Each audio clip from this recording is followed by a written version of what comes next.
그들이 가버나움에 들어가니라. 예수께서 곧 안식일에 회당에 들어가 가르치시매 무사람이 그의 교훈에 놀라니 이는 그가 가르치시는 것이 권위 있는 자와 같고 서기관들과 같이 아니함일러라. 마침 그들의 회당에 더러운 귀신 들린 사람이 있어 소리질러 이르되 나사렛 예수여, 우리가 당신과 무슨 상관이 있나이까? 우리를 멸하러 왔나이까? 나는 당신이 누구인 줄 아노니 하나님의 거룩한 자니이다. 잠잠하고 그 사람에게서 나오라.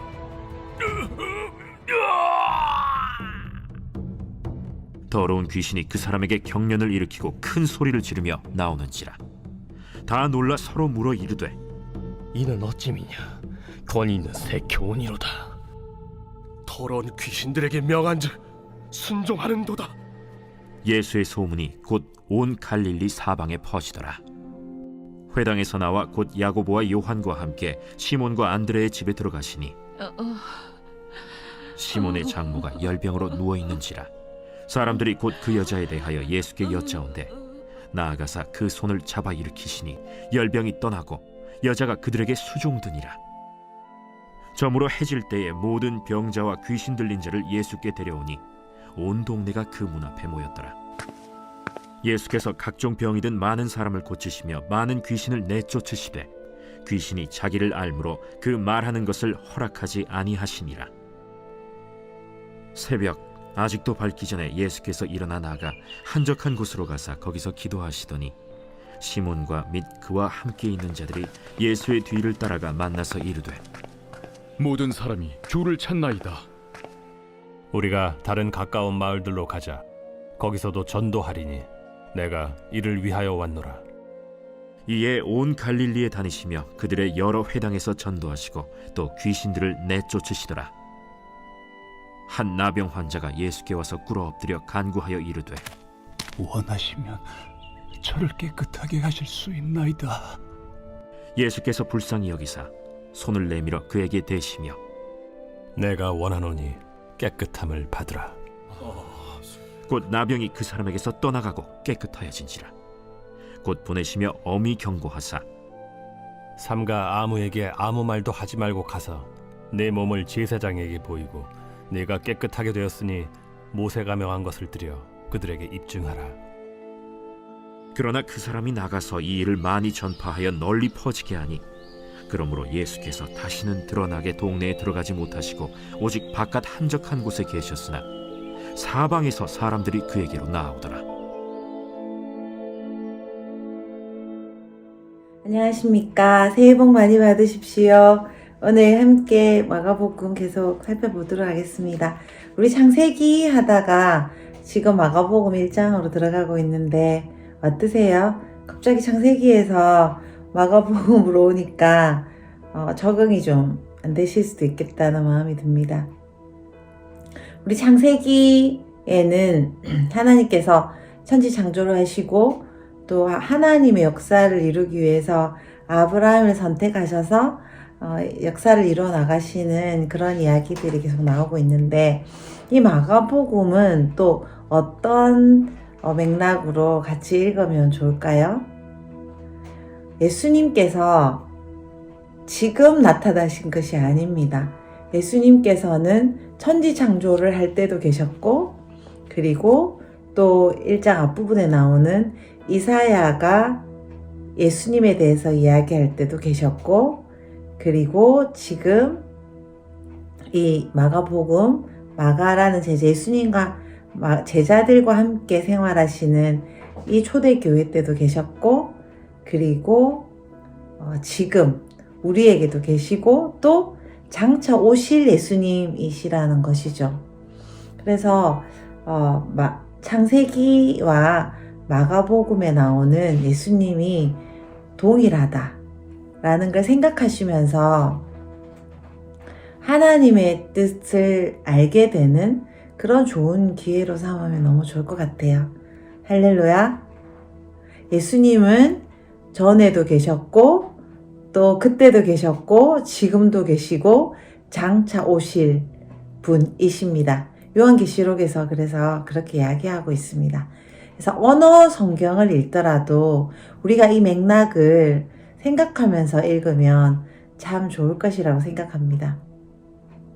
오늘은 예수님께서 이제 나타나셔서 사역하시는 가브나움 지역의 이야기를 잠깐 저희들이 볼 수 있습니다. 근데 그 전에 1장 앞부분에서 했던 것을 조금 한 번 더 생각해보고 이 말씀으로 들어갈까 합니다. 어떤 일이 있었죠? 먼저 세례 요한이 나타나서 예수님의 오실 그 길을 준비하는 이야기가 잠깐 나왔습니다. 기억나시죠? 우리 이제 지금 이 부분을 읽으시면서 동시에 1장 전체를 읽으시면 너무 좋을 것 같아요. 마가복음 1장이 굉장히 깁니다. 읽어도 끝이 안 날 정도로 마가복음 한 장이 굉장히 긴데요. 여기서 단숨에 예수님의 시작과 예수님의 사역으로 가는 길에 대해서 단숨에 이야기가 쭉 나옵니다. 특별히 이 세례 요한 이야기에 대해서 우리가 좀 잠시 다시 한번 살펴봅니다. 세례 요한이 먼저 예수님 앞에 온 이유에 대해서 성경은 정확하게 이야기를 하고 있습니다. 이유가 무엇이었습니까? 예수님이 오실 길을 준비하는 거죠. 근데 이 길을 원어적인 의미를 자세히 보면은 길이 구부러져 있는데 그러니까는 우리로 골목길인데 하이웨이 고속도로를 만드는 그런 느낌입니다. 그래서 예수님이 여행을 세상으로 오시는데 그 길이 준비가 덜 되었던 것 같습니다.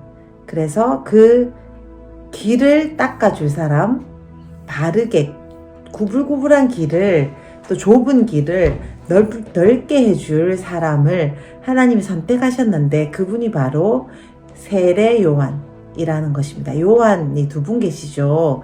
그래서 예수님 전에 오신 분이 세례 요한이라고 저희들이 부르고요. 왜 세례를 줬다 해서 세례 요한이라고 저희들이 부르고, 그리고 오늘 본문에 나오는 예수님의 제자로 부름받은 요한 사도가 있습니다. 그래서 그 요한이 나오는데요.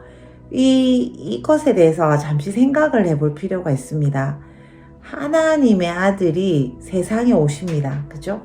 하나님이신 그분께서 하나님의 아들을 세상에 보내십니다. 그러면 그냥 오시면 되는 거잖아요. 그런데 하나님께서는 예수님께서 오실 그 구부러진 길을 바로 펴고 바로 닦는 어떤 사람이 필요했다는 거죠. 우리 생각으로는 정말 이해가 되지 않는 부분입니다. 그죠? 이런 것을 우리가 성경을 읽으면서 좀 생각해 보면 참 좋을 것 같아요.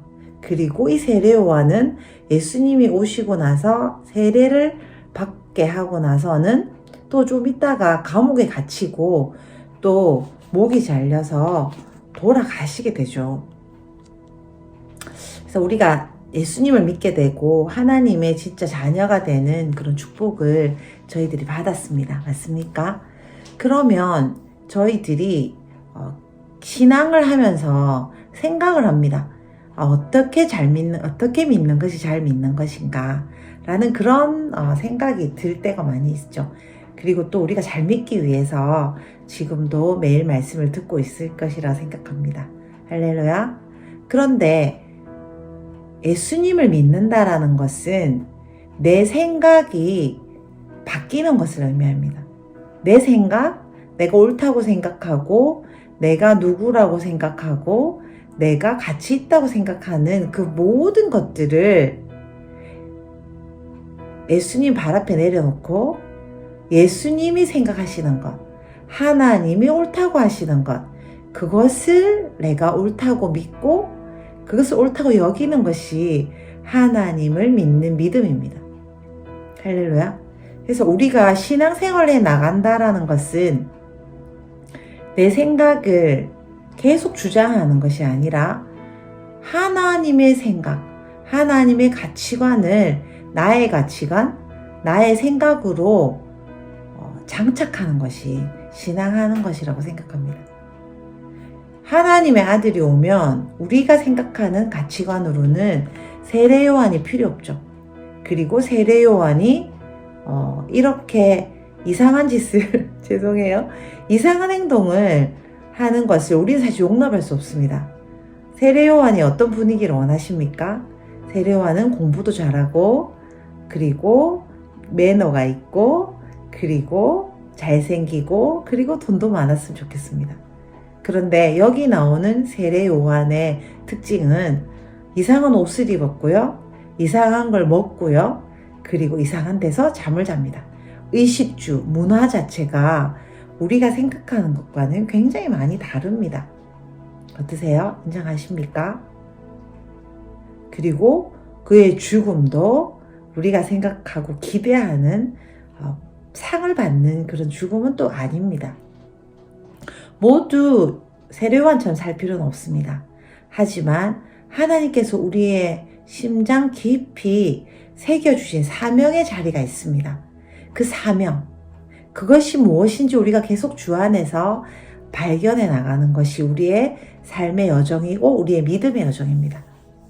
나는 세례요한처럼 살고 싶지 않고 헤롯처럼 살고 싶어. 이런 여러 가지 생각이 있겠지만 하나님께서는 우리의 생각을 철저히 내려놓고 하나님께서 하라고 하신 일을 우리에게 알려주십니다. 어디에서 우리가 알 수 있습니까? 성경에서 알 수 있습니다. 그리고 성령님께서 우리 안에 계셔서 우리에게 매일매일 끝도 없이 말씀해 주고 계시고 우리에게 계속 찔림과 또 평안과 기쁨을 주고 계시다는 것이죠. 그런데 우리의 이 생각 구조나 우리가 가치 있다고 생각하는 가치관, 내가 옳다고 생각하는 것들은 어디에서 왔냐면 우리의 부모님으로부터 왔고요. 그리고 우리가 받은 교육으로부터 왔습니다. 그리고 또 어디서 왔습니까? 그리고 누가 문화적으로 옆에 사람이 101호, 102호, 그리고 내가 아는 친구들이 말하는 그런 것에서부터 온 것이 바로 우리가 갖고 있는 가치관입니다. 내가 어떤 사람인가, 나는 어떤 사람이다 라는 이 부분도 나의 것이 아닐 수 있습니다. 어디서 왔습니까? 부모님들이 우리를 양육하는 태도, 그리고 친구들이 나에게 말해준 것들, 그리고 또 선생님이 넌 어떤 사람이라고 정해준 것들, 그리고 또 사회가 우리에게 매김해준 것들이 우리의 정체성입니다. 그래서 우리가 내가 누구다, 나는 어느 정도 가치가 있다, 나는 어떤 사람이다라고 생각하는 것들이 모두 옳지 않을 경우가 많이 있습니다. 우리의 가치관, 우리가 가치 있다고 생각하는 것, 그리고 나에 대한 판단과 또 다른 사람에 대한 어떤 정의들, 또 사회에 대한 어떤 생각들도 정말 처음부터 끝까지 모두 성경적인 생각으로 고침받아야 되는 것이 바로 우리의 신앙생활의 여정입니다. 할렐루야. 그것을 위해서 세례요한은 일찍부터 굉장히 훌륭한 집안에서 태어났죠. 사가랴의 아들로 태어났지만 이분은 정말 독특한 삶으로 부르심을 받았고 그것 때문에 부모님들이 마음이 아팠지 않았을까 생각합니다. 우리는 어떻습니까? 오늘 이 마가복음을 1장을 아직 끝내지 않은 이 시점에서 이 마가복음을 계속 읽으시면서 예수님께서 얼마나 이 세상 문화에 대해서 대적하고 계시고 또 얼마나 하나님의 그 말씀하시는 것을 따르기 위해서 애쓰시는가를 볼 수 있으면 너무 좋을 것 같아요. 예수님 역시도 이 전통 유대 문화에 순종하셨지만 또 정말 바로 잡아야 될 것들에 대해서는 확실히 바로 잡으시는 그런 분이시라는 것을 우리가 볼 수 있습니다. 마가복음 전체를 읽으시면서 예수님께서 얼마나 멋지신지 보시면 좋겠어요. 우리가 생각하는 그 생각이 얼마나 성경적이지 못한지도 볼 수 있는 시간이 되면 좋겠습니다. 예수님께서 나타나셨습니다. 그죠? 예수님께서 30년 정도 준비되셨다가 이제 드디어 보이시는 하나님으로, 그동안은 등장하지 않으시면서 성경에 이렇게 같이 하나님과 함께 일하셨지만 실제적으로 육신의 몸을 입고는 등장하지 않으셨죠. 근데 드디어 이제 마가복음에서 공생애, 예수님으로서의 사역을, 아기 예수님이 아니라 예수님으로서의 사역을 시작하십니다. 할렐루야. 그런데 이 예수님의 사역은 어떻습니까?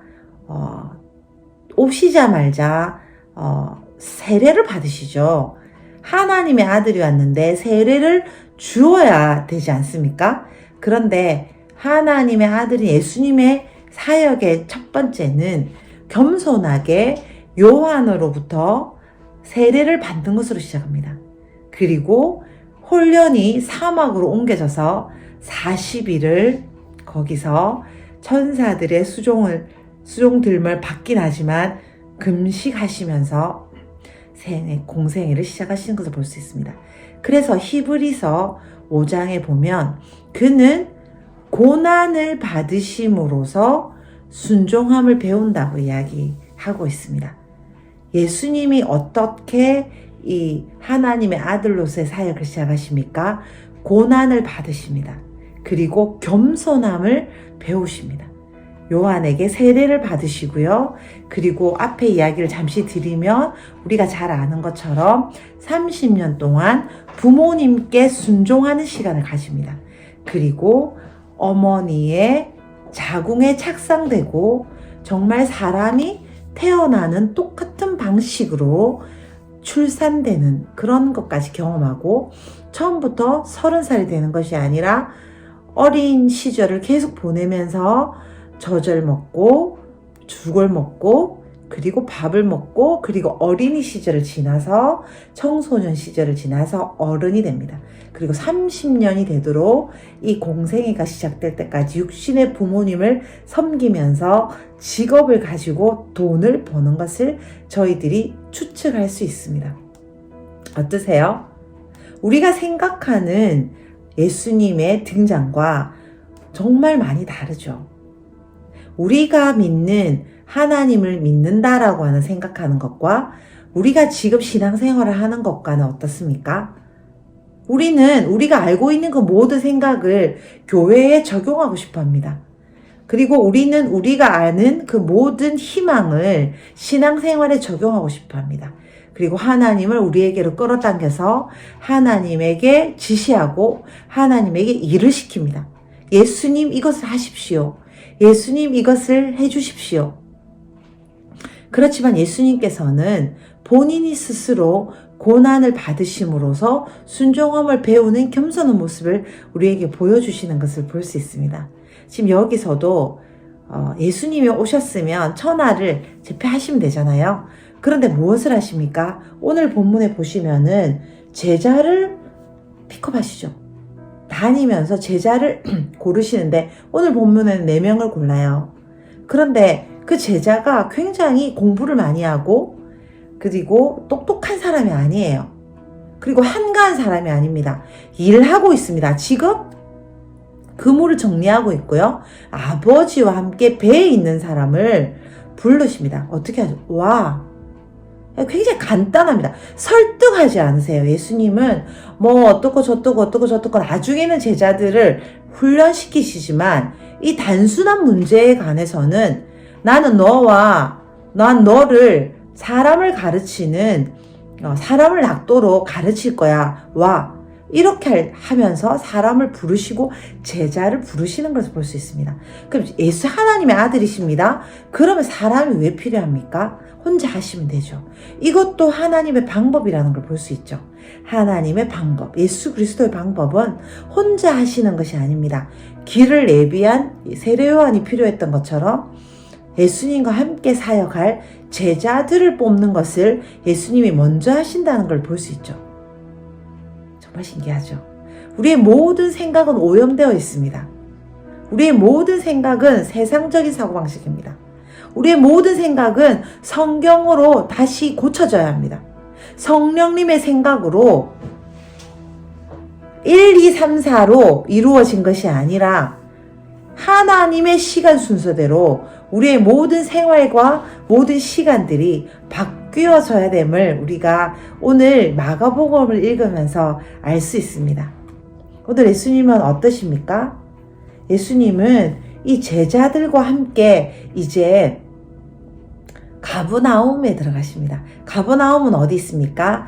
이스라엘이 이렇게 길면 밑에가 유다가 있고 유다 지역, 예루살렘 지역은 가운데 있습니다.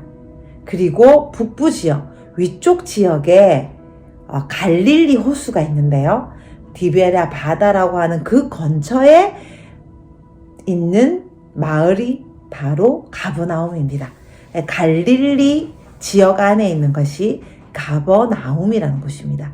우리가 성경에서 많이 들었죠. 또 이스라엘이 열리면은 우리가 또 한번 가게 되는 일이 있으면 좋겠습니다. 할렐루야. 이 가버나움 지역에 들어가셨죠. 왜냐하면 이 그물이라는 걸 봐서 이 갈릴리 지역에 있는 벳세다 지역에 있는 가버나움 근처에 또 조금 갈릴리 호수 그 위쪽에 벳세다라는 지역이 있어요. 거기에 사는 사람들을 부르셨어요. 이 한 동네 사람들이 대부분 예수님의 제자로 이루어집니다. 나이는 20세 정도 되죠. 굉장히 뭐랄까요? 철이 없는 그런 사람이라고 또 볼 수도 있겠습니다. 이 제자들과 함께 가버나움에 들어가시죠. 그리고 회당에서 가르치시는 이야기가 나옵니다. 그런데 소리를 지르는 사람이 있습니다. 여러분, 사탄이 직접 활동해야 하는 게 아니에요. 23절에 보시면 귀신 들린 사람이 이야기를 막 해요. 야, 네가 뭐냐? 무슨 상관이 있냐? 너 나쁜 짓 하러 왔지? 막 이렇게 이야기를 예수님에게 찰찰찰찰 하는 겁니다. 공격하는 거죠. 말로 공격을 하는데 예수님의 대응 방식을 볼 수 있어요. 예수님이 그래, 그건 그게 아니야, 그게 아니야 이렇게 설명하지 않으시고 조용히 해. 그리고 그에게서 나와. 굉장히 간단합니다. 사탄을 어떻게 제압해야 합니까? 예수님께서에게 우리가 배울 수 있습니다.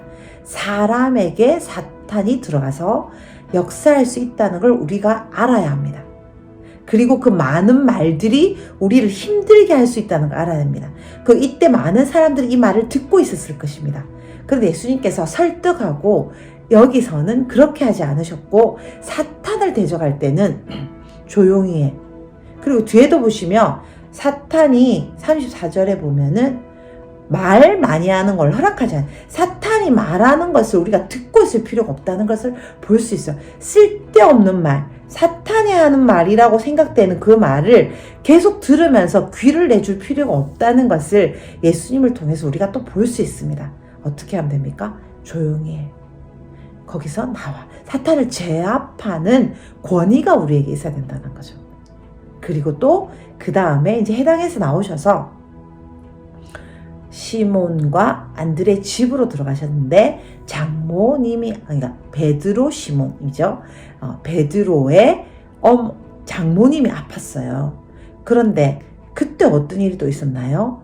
그 베드로의 장모님이 아픈 거에 대해서 사람들이 이야기했어요. 예수님에게 이분이 아픕니다 라고 알려줬을 때 예수님이 그걸 들으시고 또 어떻게 하냐면 여기서 굉장히 간단하게 합니다. 잡아서 그냥 이렇게 주세요. 즉시로 나았고요.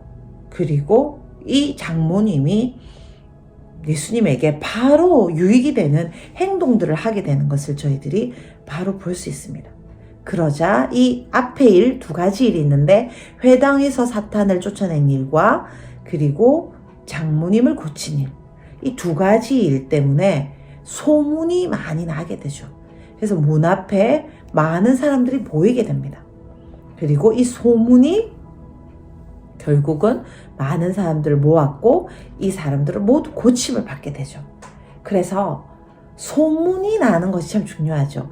1절에 마가복음 1장 1절에 보시면은 하나님 아들 예수 그리스도에 관한 좋은 뉴스다. 이렇게 뉴스 아시죠? 좋은 뉴스다. 멋진 뉴스다. 대박 뉴스. 그게 바로 예수님이 세상에 오신 것이다 라고 마가라는 제자는 이 이야기를 이렇게 시작하고 있어요. 항상 소식이 있어요. 우리는 항상 많은 소문을 듣습니다. 가짜 뉴스도 있고요. 진짜지만 사실이긴 하지만 우리에게 두려움을 줘서 우리가 실망하게 하고 우리가 아무 일도 못하게 하는 그런 뉴스들이 있습니다. 전해 듣는 말들이 있죠. 그런데 여기서 예수님에 대한 좋은 소식은 전해졌을 때 사람들이 찾아오게 되고요. 그리고 예수님은 우리를 실망시키지 않습니다. 어떻게 하십니까? 예수님은 우리를 실망시키는 것이 아니라 그 소식에, 그 좋은 뉴스에 정말 좋은 것들로 보답하는, 부응하는 그런 실속 있는 좋은 뉴스이신 예수님이시라는 거죠. 우리가 예수님에 대한 소식을 많이 들으면 좋겠어요. 우리가 요 세상이 많이 어렵잖아요. 어떻다더라, 누구는 어땠다더라. 이런 소식들이 있는데 그런 어떤 사건 중에서 내가 예수님의 좋은 소식을 들을 수 있는 귀가 있으면 참 좋을 것 같아요. 그리고 예수님에 대한 좋은 소식을 들었을 때 어떻게 하면 되나요? 예수님께 찾아가는 거죠. 그럴 때 우리는 또 예수님께 아를 때 예수님 나는 이런 문제가 있어요. 또 이분은 이런 문제가 있어요. 라고 아를 때 우리가 중보 기도를 할 때 예수님께서는 우리를 실망시키지 않으시고 엄청난 좋은 결과로 우리를 만족시키십니다. 할렐루야. 오늘 어떠세요? 우리 마가복음을 계속 읽으면서 우리의 생각을 주님께로 집중하는 그런 시간을 가지면 너무 좋을 것 같아요. 우리가 성경을 계속 읽으면서 하나님이 어떤 분인지 알게 되면 좋겠습니다. 그래서 하나님의 소식, 예수 그리스도 소식을 우리가 계속 듣게 되면 너무 좋을 것 같아요. 그러면 우리는 계속 예수님께 우리의 마음을 아뢰게 되고 우리는 좋은 것들로 예수님에게 계속 열매를 얻게 되는 그런 인생을 살게 될 것입니다. 그 전에 우리가 해야 될 일은 무엇입니까? 예수님께 계속 아뢰는 것도 너무 좋지만 예수님의 권위를 갖게 되는 것이 더 실속 있는 일이겠죠. 어떻게 생각하세요? 예수님이 권위를 갖게 되려면 어떻게 해야 됩니까? 우리는 예수님의 능력을 갖게 되는 것은 어떻게 해야 됩니까? 우리가 예수님과 같은 생각을 갖는 것입니다. 예수님과 같은 마음을 갖게 되는 것이죠.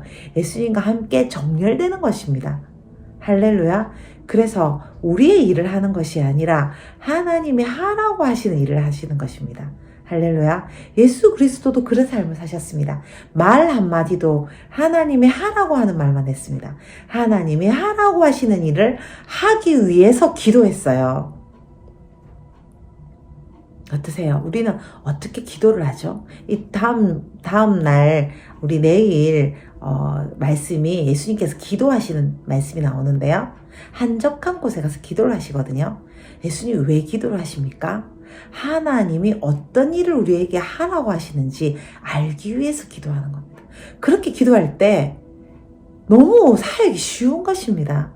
오늘은 가브나움에 가서 이런 일을 하고 또 내일은 어디 가서 어떤 일을 하고 이 장님은 이렇게 고치고 이 장님은 이렇게 고치고 그때마다 방법이 다릅니다.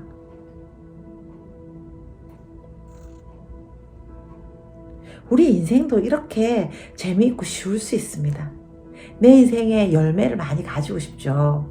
우리 인생의 기적 그 자체가 되고 싶잖아요. 그러면 기도를 많이 하는 것도 중요한데 기도가 무엇입니까? 이렇게 예수님과 생각이 똑같아지는 것입니다. 그러면 예수님의 생각이 내 생각이 되는 것이죠. 그러면 언제나 우리의 삶은 쉽습니다. 에베소서 2장 6절 7절 말씀을 제가 굉장히 예로 많이 드는데 우리의 위치를 여기에서 오늘 이 문 앞에 모여서 병이 낫는 이런 군중이 아니라 예수님의 보혈의 능력을 그대로 가진 제자보다 우리는 더 한 격이 더 높은 사람들이에요. 이때 예수님이 아직 돌아가시지 않았잖아요. 예수님과 함께 보좌에 앉혀서 하나님 옆자리에서 우리가 기도하고 생각하고 베풀고 나눌 때 우리 인생은 너무나 멋지게 되는 것입니다. 우리는 기적의 삶을 살 수 있을 것입니다. 우리는 그냥 응답 받을 수밖에 없는 것이죠. 우리가 가는 곳마다 천사가 우리를 따라다닐 것입니다. 우리는 무엇을 해야 합니까? 하나님이 나에게 지금 뭐라고 하시는지 성경 말씀을 읽고 들어야 합니다. 그 성경 말씀을 읽으셔야 돼요. 할렐루야. 그리고 그 성경 말씀을 내 생각으로 맞춰서 읽는 것이 아니라 어떻게 해야 됩니까? 하나님의 생각이 무엇인지 거기에 내가 맞추기 위해서, 정렬되기 위해서, 고난을 받음으로 순종함을 배우기 위해서 우리의 인생을 사용해야 된다는 거죠. 그렇게 할 때 우리 인생은 굉장히 열매 많이 맺는 인생이 될 거예요. 우리 인생은 축제가 될 것입니다. 우리 새해를 다시 맞게 됐어요. 한국은 너무 좋아요. 우리는 1월 잘해보려고 했었는데 또 살다 보니까 1월 달에 너무 실패한 게 많은 것 같아요. 근데 하나님께서 우리 한국 사람들에게 특별히 설날을 주셔서 우리 올해 22년을 다시 시작할 기회를 주셨습니다. 할렐루야. 이제 올해 목표를 한번 잡아볼까요? 하나님께 정렬되는 것입니다. 예수님의 생각이 내 생각이 되는 것입니다. 예수님과 함께 그 카이로스를 살아가는 것입니다. 그렇게 하려면 첫 번째 어떻게 해야 되죠? 매일 말씀, 큐티하는 건 정말 기본이에요. 그리고 정말 많은 성경을 읽어야 됩니다. 그리고 또 뭐죠? 기도문 정말 너무 좋아요. 여러분, 기도문을 정말 빨리 읽어버리지 마시고 꼼꼼하게 한번 천천히 읽어보세요. 너무나 큰 은혜가 있고 우리가 정말 너무너무 많은 보호를 받게 되죠. 할렐루야. 그리고 그 말씀 읽은 것을 우리가 그대로 살려고 애쓰는 것입니다. 하나님에 의지해서 하나님의 생각으로 우리의 생각을 계속 바꿉니다. 우리의 사고체계, 우리의 가치관, 그 모든 것들을 바꿔가는 삶. 그렇게 할 때 우리 인생은 정말 너무나 멋진 인생이 될 것입니다. 우리 한번 기도할까요? 하나님 감사드립니다. 우리에게 다시 새해를 주신 주님을 찬양합니다. 하나님, 2022년 정말 하나님의 생각으로, 하나님의 가치관으로 걸어가기를 원합니다. 하나님, 내가 생각하는 나가 아니라 하나님이 생각하는 나로 살아가기를 원합니다. 나는 정말 보잘것없고 나는 정말 힘이 없지만 하나님이 보시는 나는 너무나 능력이 있습니다. 하나님이 보시는 나는 너무나 깨끗합니다. 하나님이 보시는 나는 너무나 부요합니다. 하나님이 보시는 눈으로 나를 보고 하나님이 보시는 눈으로 나의 가족과 나의 동지들을 바라보는 그런 눈을 주십시오. 그리고 우리나라를 바라보고 온 세계를 바라보며 세계를 가족으로 품고 우리나라를 가족으로 품으며 이 위정자들과 이 경제와 이 모든 것들이 내가 통치하고 다스리는 그 놀라운 사역지임을 깨닫기를 간절히 소원합니다. 그래서 창세기에 주셨던 다스리고 충복하고 충만하는 그 번성하는 그 사명이 우리에게 있고 그것이 바로 우리의 인생의 목표인 것을 믿으며 살아가기를 간절히 원하오니 주여 성령님 은혜를 주시고 주님 자비를 베풀어 주시옵소서. 우리가 계속 주님을 위해 달려가겠사오니 우리의 눈을 열어주시고 우리의 길을 열어주십시오. 특별히 우리 가족들 하나님 복을 내려주십시오. 영혼 육의 강건함과 재정의 충만함과 성령님의 충만함 그리고 하나님의 생각으로 하나님의 가치관으로 가득한 기쁨이 넘치는 인생이 되게 하여 주십시오. 그래서 기쁨이 넘치고 열매가 넘치는 기적의 삶이 되도록 올해와 평생을 축복해 주십시오. 그렇게 하실 주님을 찬양합니다. 예수님 이름으로 기도드렸습니다. 아멘. 여러분 너무나 사랑하고 축복합니다. 복 많이 받으십시오. 사랑합니다.